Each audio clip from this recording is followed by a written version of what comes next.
I am proud to announce the Tesla D, the most innovative and efficient, world-friendly mode of transportation ever created. Any questions? Yes. South Park turned Elon Musk into a vivid caricature. Not just a target for jokes, but an image of a person whose thirst for attention and eternal pursuit of shock value seemed tragicomic. In their version, Musk is not a calm genius or a hidden hero of innovation, but a nervous showman who forgets about technology when the effect is important. First, he is drawn into a silly race on hand-powered trolleys. Instead of showing the merits of cars and technology, the writers mock his habit of presenting every idea as a world-saving solution and logic and restraint as relics of the past. In this game for the public, glitz is more important than numbers, and that's enough for satire. Recall the scene with the Tesla D presentation. In the show, it is turned into a theatrical performance, where pathos and advertising replace technical details. Musk comes out, utters soulful phrases about the most innovative and environmentally friendly means of transportation, and expects enthusiasm. But as soon as someone asks a simple question, "What about handy car?" the whole spectacular picture instantly crumbles. Instead of a clear answer, there is ridicule. Instead of a delicate dialogue, there are attempts to belittle the competitor. South Park depicts him not as a technological leader, but as a person who chooses attacks and marketing ploys instead of convincing arguments. The parody goes even deeper. The writers don't limit themselves to a couple of sharp scenes. They build a plot in which Musk becomes an antagonist, ready to organize a dastardly plan against Timmy, a young entrepreneur with a disability. The parody is shocking in that the balance between satire and real-life analogs is almost perfect. The legal battles, corporate wars, and public scandals surrounding Tesla are easily recognizable in their distorted comedic form.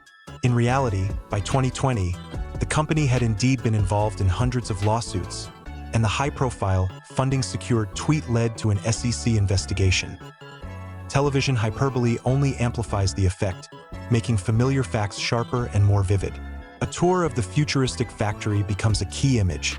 On screen, Musk boasts about electric cars, solar panels, and a pizza pocket that expands when heated and feeds a crowd.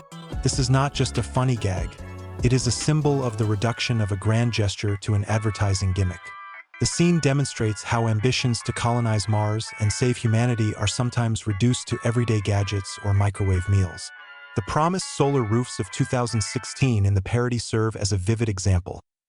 Loud promises collide with the reality of deadlines and production constraints, and the gap between words and deeds becomes material for jokes. Particularly jarring is the moment when, during a tour, someone asks about flying to Mars, and Musk, with some sincerity, replies, "Another 8 to 10 years." This line sounds like a sharp confession. For years he has been making bold predictions, but in 2025 there is still no mass flight to Mars. South Park uses this inconsistency as a mirror. Ambitions are valuable, but constantly changing deadlines undermine trust. For the viewer, this is not just funny. It is a reminder that the words and promises of leaders have economic and social consequences. The parody culminates when a simple girl enters the stage with a practical discovery that instantly eclipses all of Musk's theatricality. His long monologues about saving humanity lose their weight next to a concrete solution offered without pathos. The girl's answer to the question, "How did you become so smart? I have a boyfriend who supports me," cuts to the heart of the matter. The show mocks the cult of the lone charismatic savior and the habit of attributing success to a single name, forgetting the teamwork of engineers and researchers who make projects a reality. The phrase, "Maybe you should go back to your little cars," no longer sounds like a simple mockery, but like a public verdict. Musk, who for years has been associated with bold, innovative energy, is stripped of his aura in the parody. His authority is replaced by caricature. The fall in Tesla's capitalization in 2021 to 2023, the decline in investor interest, and the avalanche of lawsuits are all reflected metaphorically in the satire. The show poses a difficult question to the viewer about the price of hype and what remains of fame when the attention goes away. South Park does not want to simply humiliate. It holds up a mirror to the modern cultural scene, where personality and brand often merge. Satire identifies a recurring pattern. Loud announcements, emotional appearances, then postponements and a transition to a new application. This is not only an artistic technique, but also a diagnosis of an era in which effect is often more important than result. For a satirist, it is enough to take real elements and embellish them slightly to reveal that a legend created by PR is fragile. The audience's reaction to such mockery is ambiguous. Some feel relieved. Seeing their idol with his vulnerabilities helps to correct the cult of worship and restore critical thinking. Some see this as excessive cruelty. Exposing the weaknesses of a person who is working on ambitious projects may seem unfair. South Park takes the position of an observer. It does not invent malice, but emphasizes the consequences of public outrage and reminds us that in a world where personality and product are intertwined, words have a specific price. The show amplifies the satire even more because the scenes are mixed with real events and rumors of personal instability that were discussed in 2024. These reports gave the scenes additional resonance. The joke ceased to be just a joke and became part of a larger discussion about leadership, responsibility, and the boundaries of public life. This is precisely why such episodes are important. They not only make people laugh, but also raise the question of what happens when the cult of personality begins to replace the results and long-term work of the team. And as long as society demands action rather than words, such satirical analyses will return to the screen again and again, showing that comedy can be a mirror of the times. The effect of such television exposés is not limited to laughter in the living room. When major satire takes aim at a modern guru, the consequences reverberate across different strata of society. From investors and clients to engineers in workshops and students dreaming of working in large laboratories. For Musk and his companies, this means not only public shame. It is a microscope that magnifies every inaccuracy, every delay, every emotional outburst. People who previously viewed charisma as a bonus are beginning to reevaluate the relationship between personal brand and actual effectiveness. And this is important. In an era when capital easily changes addresses and attention is a currency, reputation becomes a resource that is spent and difficult to restore. South Park, in this sense, functions as an accelerator of public narrative. They take fragments of reality, noisy presentations, loud tweets, court battles, and make them compact, funny, and most importantly, easy to quote. Memes are born instantly. Scenes and phrases spread across social media, and thousands of people begin to use them as shortcuts to express their opinions. As a result, the image created by satire begins to take on a life of its own. It influences how journalists formulate headlines, how commentators conduct discussions, and how analysts assess risks. Even if the situation is paradoxical, where real engineering remains complex and time-consuming, and criticism boils down to a single vivid image, that image becomes a convenient metaphor for explaining complex phenomena. This is reflected differently in the company. Employees who solve technical problems every day see that the focus is not on their achievements, but on the show. This is demotivating. An engineer whose work saved the battery from overheating may go completely unnoticed in the flood of discussions about the pizza pocket. Within the team, there is a demand for a different culture. Less show, more results. More respect for work and less personality cult. In practice, such shifts lead to a reformatting of management, a redistribution of responsibilities, and new internal rules designed to reduce the dependence of the corporate image on one person. The legal side is not left out either. Parody exposes contradictions, which are then used in the business and regulatory spheres. A surge of public interest, whether it be sarcasm about cunning PR moves or frank criticism on national television, attracts the attention of regulators and activists. Those who previously saw no problem with public statements begin to review them carefully. Promises about deadlines, public statements about financing, statements about safety, all of this is scrutinized more closely. For the company, this means additional checks, possible investigations, and, as a result, financial and operational costs. There is another side to this, the mobility of public opinion. Satire can be cruel, but it also helps to break down complex issues. People who previously blindly admired charisma are now given a tool for critical thinking. Instead of arguing that he is great because he is charismatic, the audience begins to ask, what exactly has he done this quarter? Where are the results? Who came up with the ideas? This shift from personification to facts is beneficial for civil society. It raises the bar for transparency and accountability.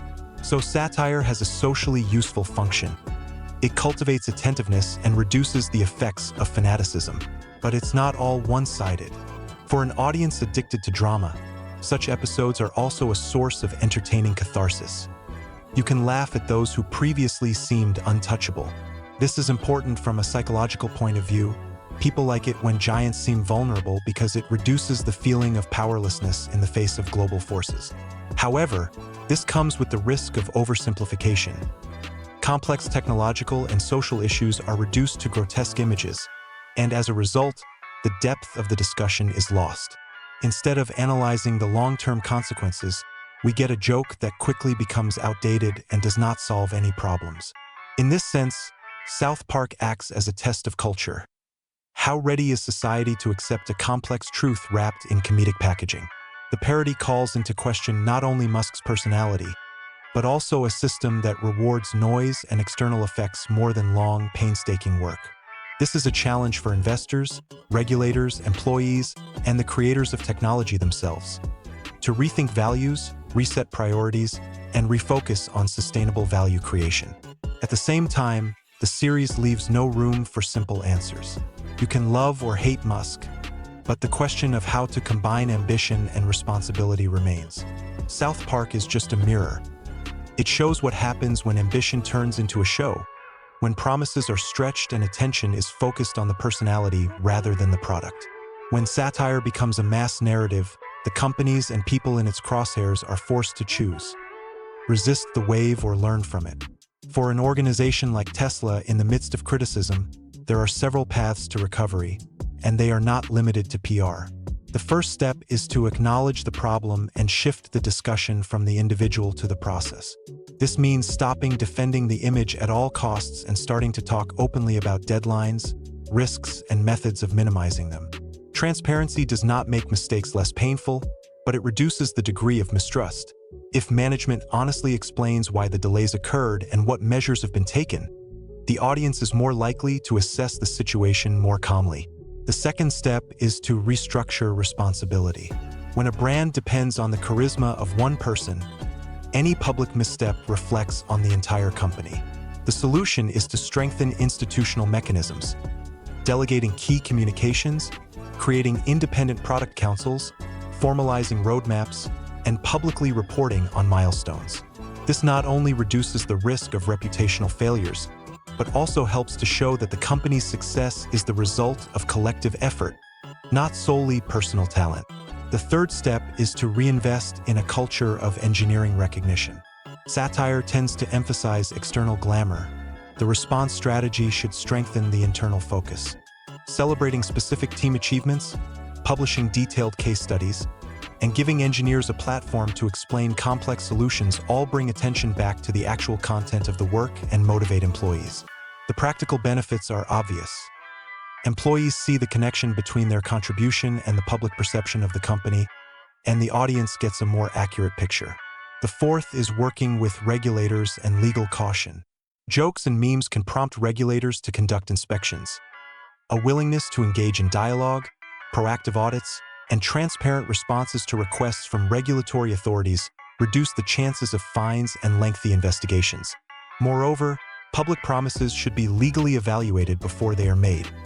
This reduces the risk that marketing rhetoric will become the basis for claims. Fifth, rethink communications with the public. In the age of social media, brevity and effectiveness reign supreme, but long-term growth requires different skills.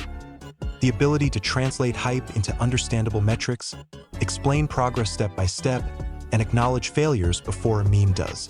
The image of a happy, innovative showman works in a show, but to gain the trust of investors and partners, you need reports, prototype demonstrations, and real case results. Finally, a personal lesson is important for the person in the spotlight. Self-analysis and a willingness not only to generate ideas, but also to delegate their implementation. A leader who maintains ambition but allows the team to do the operational work wins in the long run. The ability to not be the face of everything, but to become a facilitator is a maturity that the audience values more than shock value.